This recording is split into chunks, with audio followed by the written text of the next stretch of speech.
ஸ்ரீ வைஷ்ணவ திவ்யதேசங்களிலே இரண்டாவது திவ்யதேசமான திரு உறையூர் எப்படி வந்தது என்பதனை பார்ப்போமா?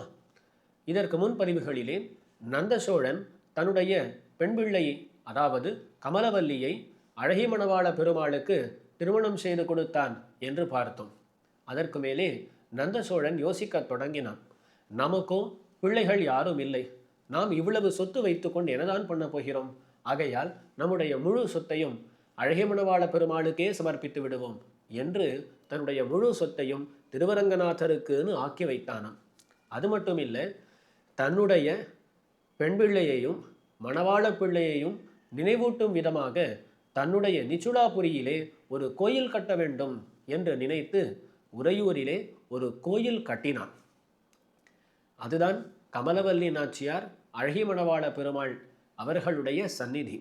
அந்த காலத்தில் கட்டும் பொழுது நிறைய முதல்கள், நிறைய கோபுரங்கள், நிறைய மண்டபங்கள் என்று பெரிய கோயிலை கட்டி வைத்தானாம் நந்த சோழன். காலப்போக்கிலே அங்கே ஒரு பெரிய ஆபத்து வந்து எல்லாம் அழிந்து விட்டது. அதற்கு பின்பு சோழர்களிலே ஒரு அரசன் வந்து இப்பொழுது நாம் பார்க்கும் விதமாக அந்த உறையூர் கோயிலை கட்டி வைத்தான் என்று சொல்லப்படுகிறது.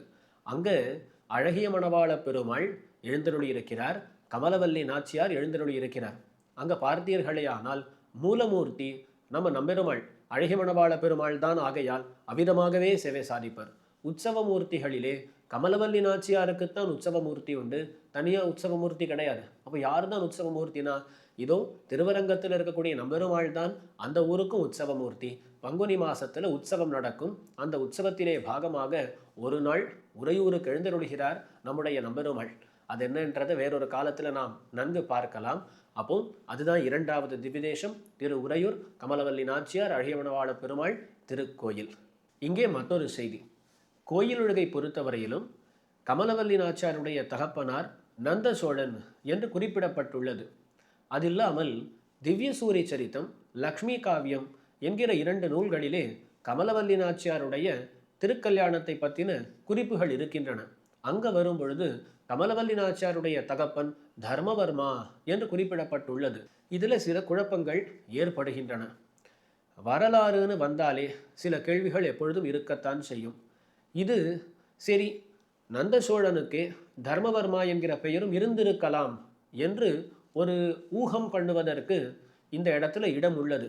இருந்தாலும் இதை பற்றி இப்படித்தான் என்று நிர்ணயிப்பதற்கில்லை.